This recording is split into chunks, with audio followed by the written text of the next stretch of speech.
Stress എന്താണ്? Stress അഥവാ മാനസിക സമ്മർദ്ദം നമുക്ക് നമ്മളുടെ ആവശ്യങ്ങൾ അല്ലെങ്കിൽ നമ്മുടെ ആഗ്രഹങ്ങൾ നമ്മുടെ കഴിവിനേക്കാൾ കൂടുതലാണെന്ന് തോന്നുമ്പോൾ ശരീരവും മനസ്സും കാണിക്കുന്ന റിയാക്ഷനാണ് സ്ട്രെസ്. ഒരു മാനസിക സംഘർഷമുള്ള സാഹചര്യത്തിൽ നമ്മുടെ ബ്രെയിനിലെ അമിഗ്ഡല ആ സാഹചര്യം അപകടമോ മാനസിക സംഘർഷമോ ആണെന്ന് തിരിച്ചറിയുകയും ഹൈപ്പോതലാമസിന് സന്ദേശം അയക്കുകയും ചെയ്യുന്നു. അപ്പോൾ ശരീരത്തിൽ അഡ്രിനാലിൻ, കോർട്ടിസോൾ പോലുള്ള സ്ട്രെസ് ഹോർമോൺസ് റിലീസ് ചെയ്യുന്നു. ഇത് കാരണം ഹൃദയമിടിപ്പ് കൂടുകയും ശ്വാസം വേഗത്തിലാവുകയും ചെയ്യുന്നു. ശരീരം കൂടുതൽ ജാഗ്രതയോടെ പ്രവർത്തിക്കുവാൻ തുടങ്ങും. ഇതിനെ ഫൈറ്റ് ഓർ ഫ്ലൈറ്റ് റെസ്പോൺസ് എന്ന് പറയുന്നു.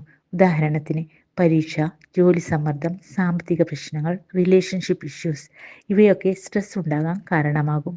സ്ട്രെസ് 2 തരത്തിലുണ്ട്. ഒന്ന് എക്യൂട്ട് സ്ട്രെസ്, കുറച്ച് സമയത്തേക്ക് ഉണ്ടാകുന്ന സ്ട്രെസ്, എക്സാം, ഇൻ്റർവ്യൂ പോലുള്ള സമയത്ത്. ക്രോണിക് സ്ട്രെസ്, കുറേ കാലം നീണ്ടു നിൽക്കുന്ന സ്ട്രെസ്, സാമ്പത്തിക പ്രശ്നങ്ങൾ, ജോലിസ്ഥലത്തുണ്ടാകുന്ന സമ്മർദ്ദം, റിലേഷൻഷിപ്പ് ഇഷ്യൂസ് എന്നിവ.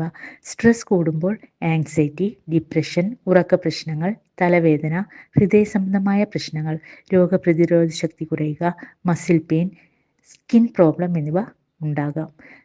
സ്ട്രെസ് നിയന്ത്രിക്കാൻ ഡീപ്പ് ബ്രീതിങ്, എക്സസൈസസ്, മൈൻഡ്ഫുൾനെസ്, നല്ല ഉറക്കം, നിങ്ങളെ മനസ്സിലാക്കുന്ന ഒരാളുമായി സംസാരിക്കുക ഇതൊക്കെ സ്ട്രെസ് നിയന്ത്രിക്കാൻ സഹായകമാകും. Thank you.